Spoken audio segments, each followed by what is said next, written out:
Livro de Jó, capítulo 15. O primeiro ciclo havia terminado. Elifaz havia falado. Bildade havia falado. Zofar havia falado. E Jó havia respondido a todos os três, com ironia, com coragem, com teologia mais profunda do que a deles. E agora, o segundo ciclo começava. E Elifaz voltou. Mas não com o mesmo Elifaz do capítulo 4. Esse Elifaz estava com raiva. Elifaz abriu atacando as palavras de Jó. Um sábio não responde com palavras ocas. Não fique inchado com opiniões que não valem nada. Um sábio não falaria palavras inúteis, nem se defenderia com argumentos sem valor. No primeiro discurso, Elifaz havia reconhecido a sabedoria de Jó. Agora essa sabedoria havia sido rebaixada a palavras ocas. E então veio a acusação mais grave até agora. Você quer acabar com o sentimento religioso. Se dependesse de você, ninguém oraria a Deus. Jó havia questionado Deus. Havia desafiado Deus ao tribunal. E Elifaz interpretou isso como uma tentativa de destruir a fé. Você fala assim por causa do seu pecado. E procura enganar os outros com as suas palavras. Eu não preciso acusá-lo, pois as suas próprias palavras o condenam. As palavras como evidência. O lamento como prova de culpa. Quanto mais Jó falava honestamente sobre sua dor, mais Elifaz encontrava confirmação da acusação. E então Elifaz atacou a inteligência de Jó. Você está pensando que é o primeiro ser humano que nasceu? Por acaso você veio ao mundo antes das montanhas? Será que você conhece os planos secretos de Deus? Será que só você é sábio? Será que você sabe o que nós não sabemos? Ou compreende as coisas melhor do que nós? Era uma série de perguntas retóricas projetadas para diminuir. Jó havia apresentado argumentos teológicos sólidos no capítulo 12. Havia descrito o poder de Deus com mais grandiosidade do que os próprios amigos. E Elifaz respondeu com: quem você pensa que é?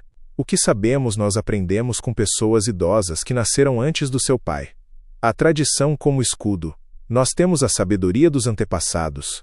Você tem apenas a sua própria opinião. E opinião não é sabedoria.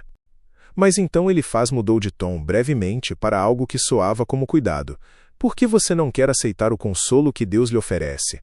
Em nome dele nós falamos delicadamente com você. Delicadamente. Elifaz considerava que havia falado com delicadeza. Que havia oferecido consolo. Que Jó estava rejeitando um presente. Por que você se deixa levar pelo seu coração? Por que esses olhares de ódio? Por que essa revolta, essa ira contra Deus? Por que você se queixa assim? Para Elifaz, a queixa de Jó era rebelião. A honestidade era ódio. A pergunta era ira. E então voltou a teologia da pureza. Será que alguém pode ser puro? Poderá alguma pessoa ser correta diante de Deus? Se Deus não confia nos anjos, e se nem o céu é puro aos seus olhos? Que diremos do ser humano, imundo e nojento, que bebe o pecado como se fosse água? Imundo, nojento, bebendo o pecado como água. Esse era o retrato que Elifaz fazia da humanidade. E Jó, sendo humano, estava incluído. E então Elifaz construiu o retrato mais longo e elaborado do capítulo, o retrato do homem mau, e cada linha era um espelho apontado para Jó. Aquele que é mau, que persegue os outros, sofre atormentado a vida inteira. Vozes de terror enchem os seus ouvidos, e quando pensa que está seguro, os bandidos o atacam. Ele não tem esperança de escapar da escuridão da morte, pois um punhal está pronto para matá-lo. Os urubus estão esperando para devorar o seu corpo. Ele sabe que o dia da escuridão está perto. Tudo isso acontece porque ele levanta a mão contra Deus e desafia o Todo-Poderoso. Para Jó, essa descrição soava como autobiografia involuntária. Ele havia levantado perguntas contra Deus. Havia desafiado Deus ao tribunal. E Elifaz estava dizendo: esse é o retrato de quem faz isso. Ele é rebelde e, protegido por um pesado escudo, se joga contra Deus. O seu olhar é orgulhoso, e o seu coração é egoísta. E o retrato continuou, mais específico, mais botanical, mais devastador. O homem mau não escapará da escuridão. Ele será como uma árvore cujos galhos foram queimados, e cujas flores foram levadas pelo vento. Ele secará antes da hora, como um galho que seca e nunca mais fica verde. Ele será como uma parreira que perde as uvas ainda verdes. Como uma oliveira que deixa cair as suas flores. No capítulo anterior, Jó havia usado a árvore como símbolo de esperança. A árvore cortada que brota de novo. Elifaz pegou a mesma imagem e inverteu. A árvore do ímpio não brota. Seus galhos são queimados.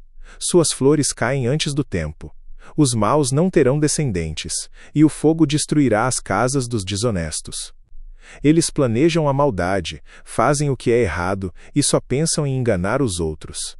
E a mensagem para Jó era clara: você perdeu os filhos, perdeu a casa, perdeu tudo. Isso não é coincidência. Isso é o retrato do ímpio, e você está vivendo dentro dele. Elifaz havia começado o livro como o mais cuidadoso dos 3 amigos, o mais poético, o mais cheio de visões e imagens belas. Mas Jó havia resistido. Havia respondido.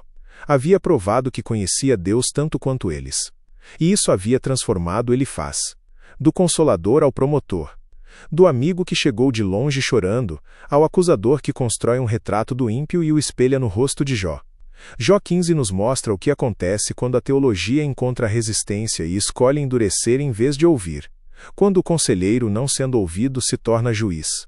Quando a preocupação genuína se transforma em necessidade de estar certo. Elifaz precisava que Jó pecasse.